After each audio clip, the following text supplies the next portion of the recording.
देखिए बैच चल रहा था एसएससी एमटीएस CHSL में 1000 क्वेश्चन से भी ज्यादा पूछे जाने वाले क्वेश्चन सीरीज, जिसके अंदर 43 क्वेश्चन अपने 42 क्वेश्चन के आसपास पहले हो चुके थे। अब 43 या इसके बाहर कुछ भी नहीं है। इधर उधर की चीजें देखने से क्या मतलब है। आप अपना जो एक चीज पर हो उसी को देखें और कंप्लीट हो जाएगा। देखिए भाई क्वेश्चन, यदि x का मान x का 35% 100 लगा दिया, 700 का 42.5% के बराबर, यानी 100 नहीं 1000 पॉइंट का एक, 100 से 100 खत्म, 10 से 10 खत्म, 35 से कम 35, 35 दूनी 70। ये इसको ऐसे बोल सकते हैं 4 दूनी 8 और 25 दूनी 50, 850। आगे बढ़ते हैं भाई। x की वैल्यू देखिए, यदि p की वैल्यू ये दे रखी है तो क्या होगा, p बटे q का स्क्वायर अपन को फाइंड करना है। 6 गुना 4 भाग में 2, भाग में 2 है, ये कितना आएगा 8 गुना 3 भाग में 6, 2 बार गया भाई, ऊपर 12 आ गया, नीचे कितना आया 2, 4 आ गया, यानी p बराबर 3 आ गया। आगे बढ़ते भाई। q कितना है भाई, 12 का 4 में भाग -2,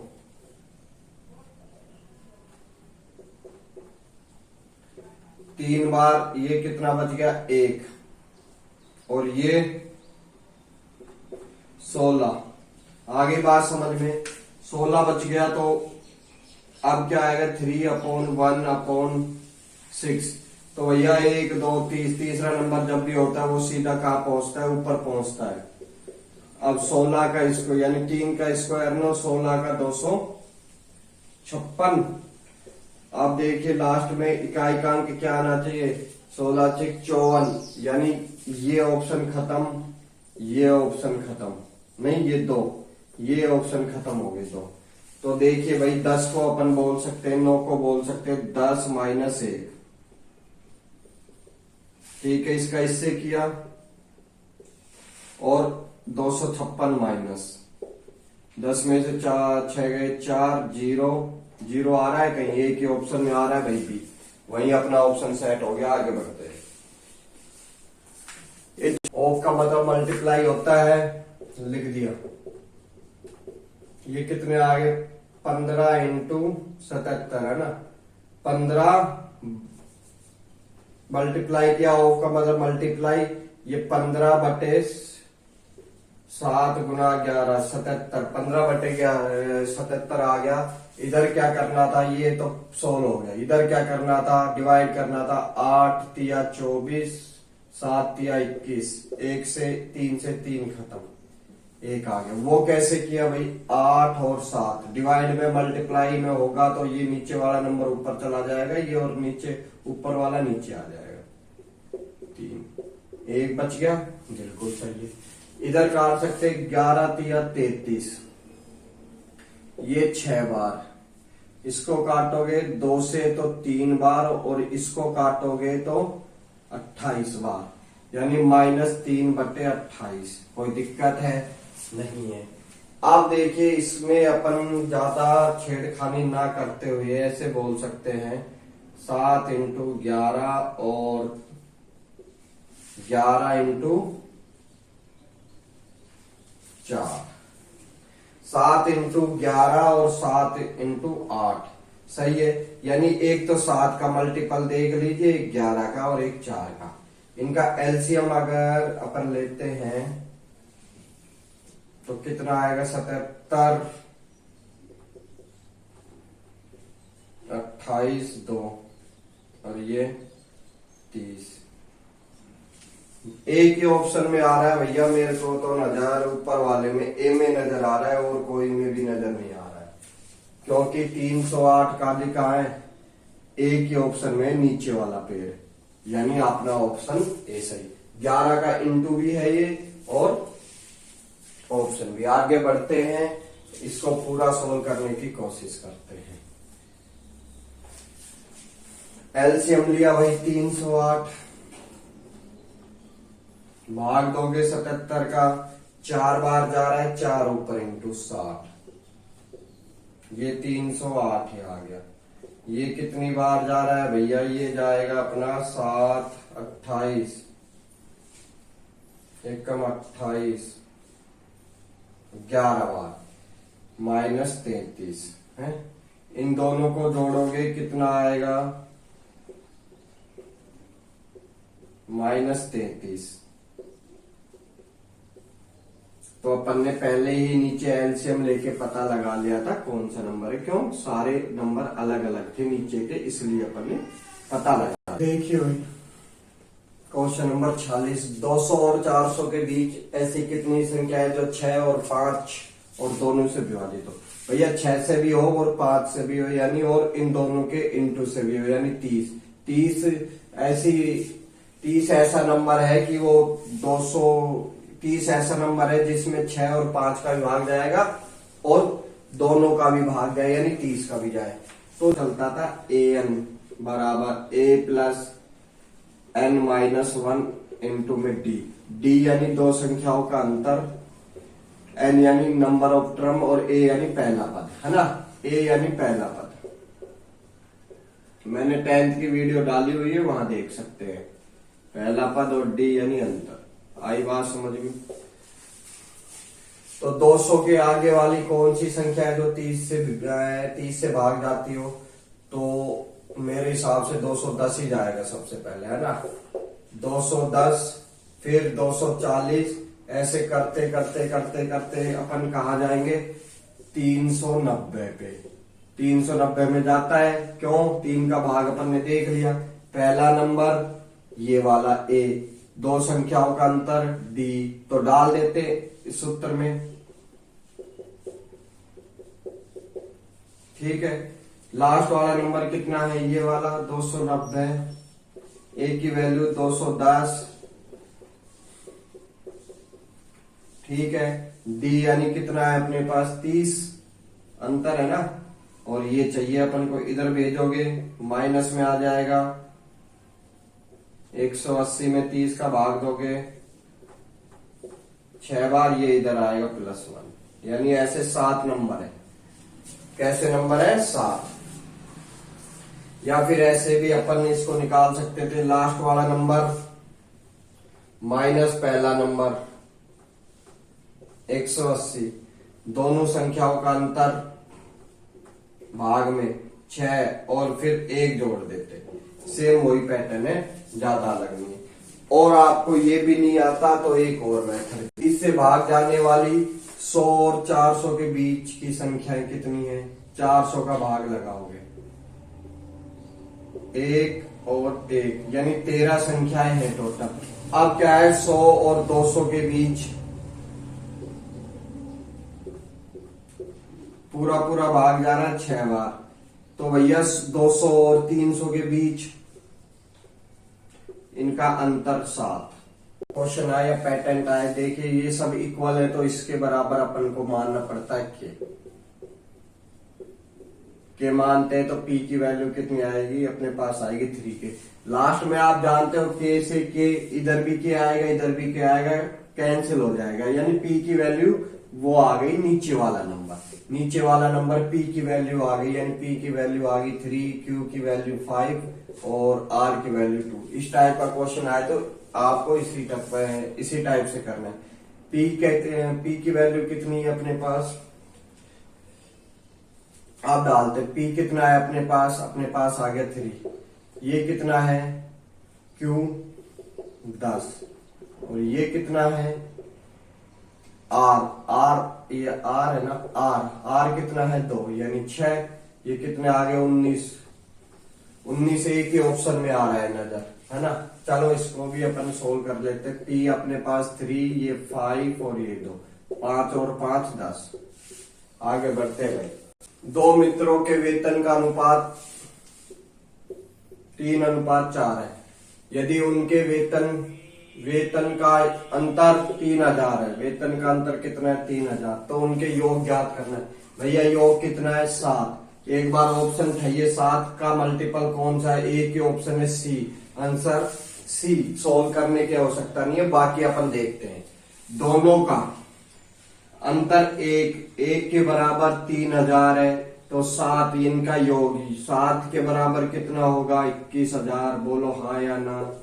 आगे बढ़ते हैं, समझने की कोशिश कीजिए। एक वस्तु का विक्रय मूल्य, जो भी उसका विक्रय मूल्य है यानी एसपी है, इस वस्तु को बेचने पर हुई हानि का 3 गुना है। मतलब इसकी हानि अपन मान लेते हैं, हानि मान ली 1 रुपए की, तो उसका 3 गुना क्या है इसका विक्रय मूल्य है। हानि यानी लॉस 1 रुपए का, तो सीपी कितना हुआ 4 रुपए का। देखिए समझने की कोशिश कीजिए, मैं आपको समझाने की कोशिश यहाँ पे करता हूँ। मान लो 4 रुपए की वस्तु थी, 1 रुपए हानि हुई और 3 रुपए में बिक गई, यानी हानि का 3 गुना। ठीक है, इसका विक्रय मूल्य, तो ये सीपी हुआ, ये लॉस हुआ, ये एसपी हुआ। तो भैया क्या आता है, सीपी माइनस एसपी बराबर सीपी माइनस लॉस बराबर एसपी।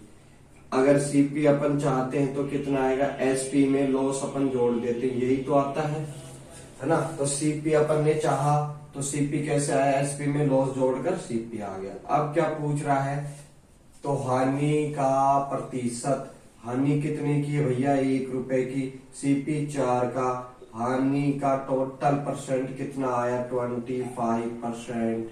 बोलो हाँ या ना। आगे बढ़ते हैं। यदि एक निश्चित राशि पर 2 वर्ष का साधारण ब्याज 1200 रुपए है, तो उसी राशि पर भाई 2 वर्ष का ब्याज 1200 रुपए है, उसी राशि पर 5 वर्ष का साधारण ब्याज कितना होगा, यानी ब्याज की दर अपरिवर्तित रहती है, यानी दर और समय कोई दिक्कत नहीं है। 5 भाई दर क्या है, समान है, तो 5 वर्ष का ब्याज ये हमसे पूछ रहा है। तो देखिए सबसे पहले यहाँ 2 है, 2 का भाग यहाँ डाल दो।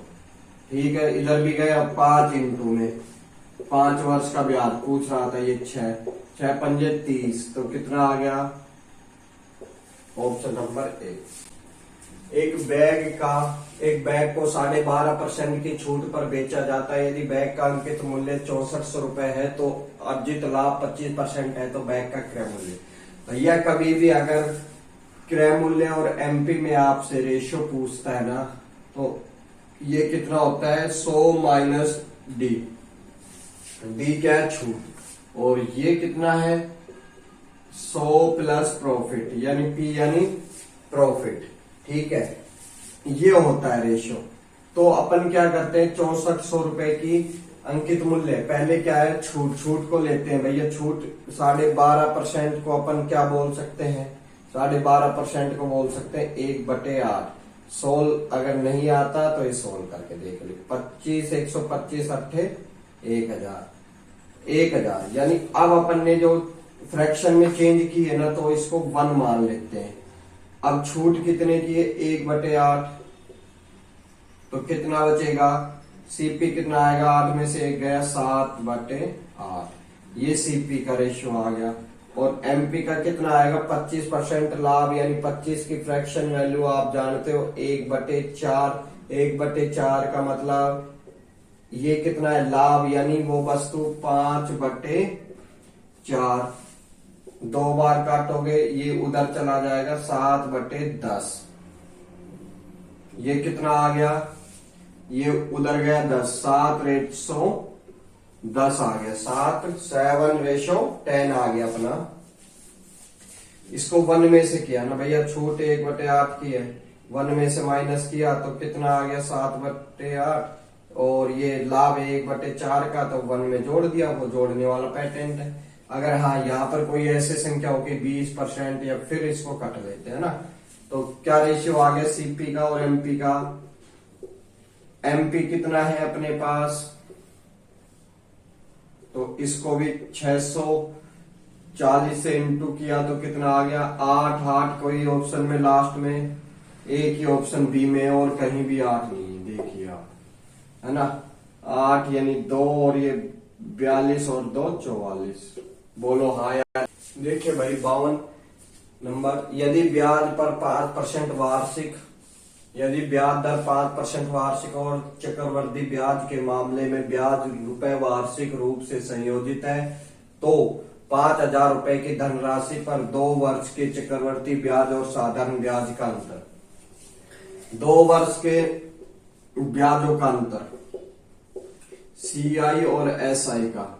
तो भैया क्या होता है, देखिए भाई अंतर कितना होता है, अंतर बराबर P इंटू R%², है ना। तो देखिए अंतर अपन से पूछ रहा है, P का मतलब 5,000 रुपए इंटू में R 5%, 2 बार आ गया यानी 1,000 आ गया। 0 से 0 50 दूनी 100, 25 में 2 का भाग दिया 12.5%, ऑप्शन नंबर डी। आगे बढ़ते हैं। राहुल ने 56,500 में 120 टेबल खरीदे। भैया 120 टेबल खरीद लिए 56,500 में। आगे बढ़ते हैं। यदि उन टेबलों में से 70 का औसत मूल्य 450 है, 70 का औसत मूल्य 450, यानी टोटल कितना हुआ।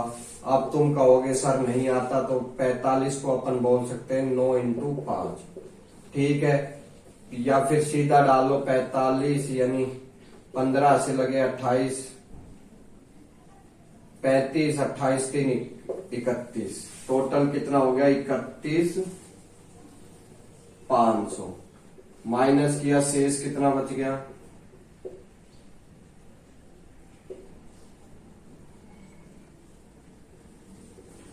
25,000 रुपए बच गए। तो शेष 50 टेबलों का औसत, 50 टेबलों का औसत कितना आएगा भाई, शेष में ये भाग दोगे ना, 50 टेबलों का औसत आ जाएगा 500, यानी ऑप्शन ए। 25,000 में 50 का भाग दे दिया तो औसत कितना आ गया 500।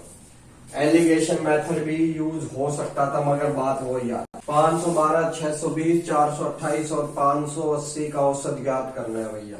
तो कैसे करोगे, 500 प्लस 12, 400 प्लस 28 और 600 प्लस 20 और 500 प्लस 80। कोई दिक्कत है नहीं है। देखिए 1,000, 2,000, 100 और ये 30, 40 यानी 2140। देखिए बहुत ही इजी सोल्व होगा। 1, 2, 3, 4 नंबर है, भाग लगा दो 5 बार, बच गया 1, 14 यानी 2 बार, 3 बार, है ना 5। बोलो हाय या ना। इस टाइप से अपने क्वेश्चन जल्दी सोल्व होते हैं। टाइम जो है ना वो गेन होगा भैया। और क्वेश्चन समझ में आ रहे हैं, वीडियो अच्छी लग रही है तो वीडियो को लाइक करें, सब्सक्राइब करें और दोस्तों को शेयर करें। आगे बढ़े। एक व्यक्ति द्वारा 300 की दूरी 27 किमी प्रति घंटा की चाल से कितने समय में तय की जा सकती है। भाई 300 मीटर है और ये नीचे कितना है, चाल। समय बराबर होता है दूरी बटे चाल। तो चाल है अपने पास किमी में, ये मीटर में है, तो अपन क्या करते हैं, इसको मीटर सेकंड में बदलने के लिए 5/18 का भाग दे देते हैं। 1, 2 तीसरा नंबर ऊपर चला जाता है, इसको भाग दिया 9 से 2 बार, इसको भाग दिया 3 बार, 3 से 2 बार, ये कितना बच गया अपने पास 6। तो भैया कितना आया 2, 20 गुणा 2 यानी 40 सेकंड में पार कर देगा। आगे हम अकेले एक काम को 24 घंटे में, यानी ये जो है P का मतलब 24 घंटे में करता है। परम एक काम को 24 घंटे में करता है और कर सकता है, और अकेले उसी काम को 30 घंटे में कर सकता है, यानी टोटल कार्य 120 एलसीएम। ये कितनी बार, 5 बार, ये 4 बार, ठीक है, कर सकता है। यदि वह एक साथ कार्य करते हैं तो एक दिन में उस कार्य का कितना भाग। भैया एक दिन में 9 कार्य, टोटल कार्य का भाग 3 से जा रहा है 3 बार, ये 40, 3 से, तो कितना आ गया 40, ऑप्शन नंबर बी। आगे बढ़ते हैं। टोटल कार्य 120 था, एक दिन का भाग पूछा था, तो 9 है अपने पास, 120 से भाग लगा दिया। आगे एक घंटे में भर सकता है ये भरने का साइन, और बी 8 घंटे में खाली कर सकता है, ये खाली दोनों 24। ये 4 यूनिट है, ये 3 यूनिट है, यानी इसकी क्षमता 4 है, इसकी 3 है। तो देखिए क्या कह रहा है, सबसे पहले ए को खोला जाता है और 1 घंटे बाद बी को खोला जाता है। तो यह कार्य इसी प्रकार चलता रहता है, फिर ए को खोला जाएगा फिर बी को। तो देखिए 1 घंटे में ए के द्वारा कार्य किया 4, फिर दूसरे घंटे में बी को खोला तो बी के द्वारा कार्य किया 3, इसने क्या किया, टंकी को खाली किया। तो 2 घंटे में अपने पास 1 यूनिट भरी, 2 घंटे में 1 यूनिट अपने पास भरी। ठीक है, तो अब देखिए 24 यूनिट अपन को भरना है। तो लास्ट में जब ये आएगा ना ए, तो भैया 4 घंटे 4 यूनिट ये भर देगा, फिर टंकी भर जाएगी। इसका मतलब ये है कि 24 में से 4 काटे, फिर बी को खोलेंगे ही नहीं अपन, तो 24 में से 4 का अगर अपन हटा देते 20, अब ये 20 जो यूनिट रहेगी नहीं कार्य, 20 यूनिट कार्य अब ये दोनों मिलकर भरेंगे। तो 2 घंटे में 1 यूनिट, तो 20 घंटे में, तो 20 यूनिट भरने में इनको 40 घंटे का समय लगेगा। 20 यूनिट भरने में 40 घंटे का समय लगेगा। फिर आएगा ए आएगा तो 1 घंटा ए लेगा और 4 यूनिट पूरी भर देगा, तो 41 घंटे में 24 यूनिट भर जाएगी। Option number D. ओके।